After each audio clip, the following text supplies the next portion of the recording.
Hi, this is George Alger. Welcome to today's segment of Our Ventura TV. Today we're going to be speaking about Erle Stanley Gardner, who was a past Ventura resident. And our guest is a Ventura author, John Darling. Welcome, John, and tell us who Erle is. Well, Erle Stanley Gardner is one of the most prolific writers of all time. And at the time of his death in 1970 in Temecula, California, he was a best-selling author in the world. And like you said, he's a past resident of Ventura, and his fame, as great as it was, really started in our town. He was originally born in Massachusetts, but his family moved around quite a bit when he was a child, and they wound up in California. He actually went to school in California. He went to high school here, and after a brief stint of going to college in Valparaiso, Indiana, he came back to Ventura and started working in the law profession as a clerk typist. He did that for 3 years, and then he sat for his bar exam. And in 1914, he started his first law office in Merced, California. And then after a few years, he went to work for a sales agency. I'm not sure what he was doing there, but eventually he joined a firm here in Ventura, California, and he practiced law here for 12 years. His law office was and still is on the corner of California and Main in what's the First National Bank building.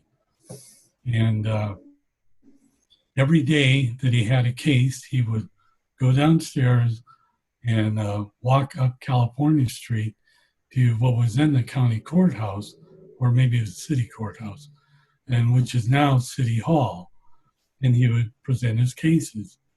Well, after doing this for a few years, he became disenfranchised with the law.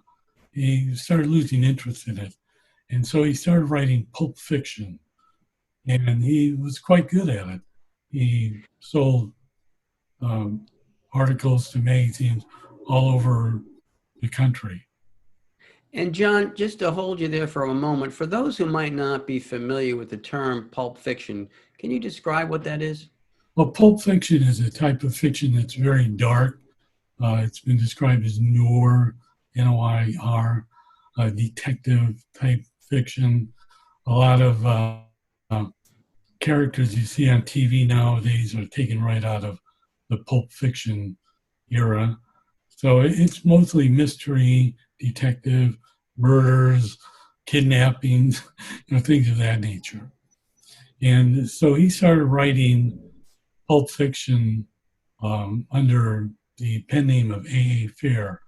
And he did quite well. He sold a few books, sold a lot of articles, and eventually he started writing about a very tricky, knowledgeable attorney named Perry Mason.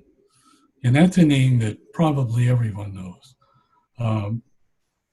His first novel about Perry Mason was called The Case of the Velvet Claws, and it was set right here in Ventura using the Pierpont Inn as a backdrop. Well, that book sold 1 million copies, and it was followed by 81 more Perry Mason novels, each one of them selling over 1 million copies. That's incredible. Yeah. He is very prolific. He was writing 200,000 words a month. And it first started out hunt and packing writing. And then at times, when he became more famous and became more prolific, he would just dictate his stories, sometimes 3 and 4 at a time, to clerk typists. Wow. How he kept track of it, I don't know. Yeah, that's amazing. Do you know if at some point he started using his own name for the majority of his work, or if he was using pen names throughout his career? Oh, no, no. Once he started writing Perry Mason, he went as Erle Stanley Gardner. And Okay. of course, he was also the consultant on the TV show for Perry Mason, which ran for 9 years on CBS. And when they were doing auditions for the character of Perry Mason, as soon as they got to Raymond Burr, Erle Stanley Gardner said, "That's it, no more. He's the man. He is Perry Mason." And in the very last show, Erle Stanley Gardner actually made an appearance as a judge on the show. So he was very hands-on with that. Before that, he also, the Perry Mason character was on the radio, and he was very involved with that. And after the TV show ended, there were a series of made for TV movies, and he was very hands on with that as well. So Perry Mason has been around for a long time. People don't know Erle Stanley Gardner, but they know Perry Mason. And now HBO has launched a reboot of Perry Mason, and I have watched that, and it was very good. It was not your CBS Perry Mason, uh, uh, but and frankly, I didn't care for the first few episodes, but it ended well. I'm really looking forward to the next season on HBO. So, Good. And I'd like to highlight for folks who may not be aware of it, the actual building where he wrote the initial Perry Masons has a plaque there, right. right on the outside of the building.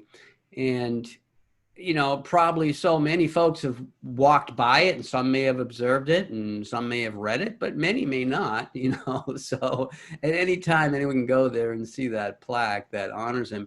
Do you know if there's anything else that sort of acknowledges him that's around town? For a while, the Bank of Books bookstore had a Perry Mason room, but I believe um, they don't have that now. But if you ever need Perry Mason books, which are pretty hard to find, they usually have a good collection of them there. So other than that, I don't know of any. But one of the reasons that I wanted to come on today and talk about him is that I think it would be very appropriate if we replaced the Father Sarah statue, which now has been moved, with a statue of Erle Stanley Gardner.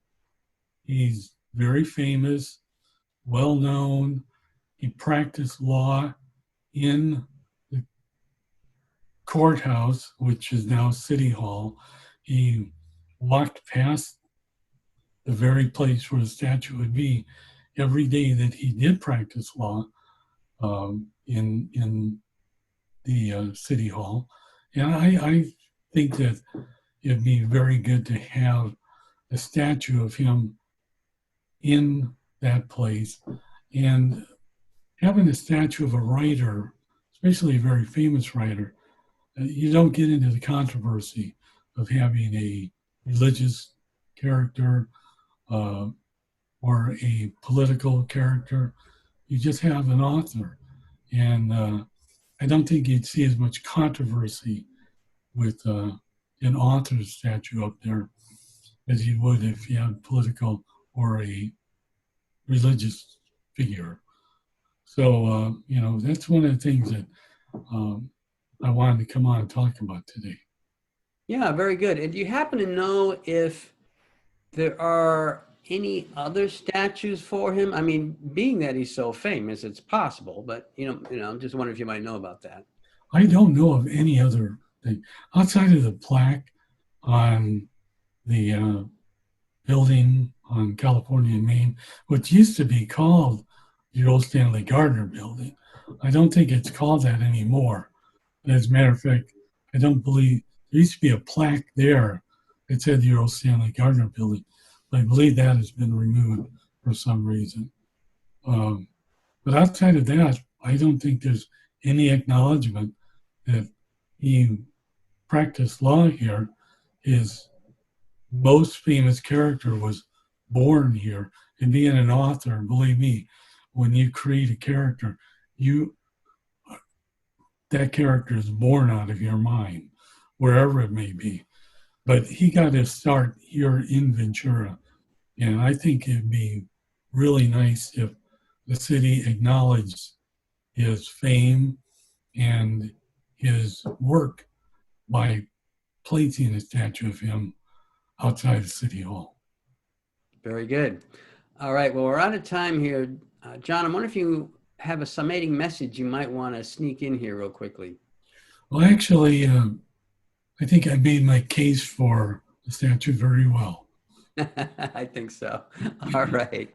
Appreciate your time very much. We're going to wrap things up here. All right. Well, thank you for having me on today. I appreciate it. All right. This is George Alger signing off for this segment of Our Ventura TV. Until we meet again.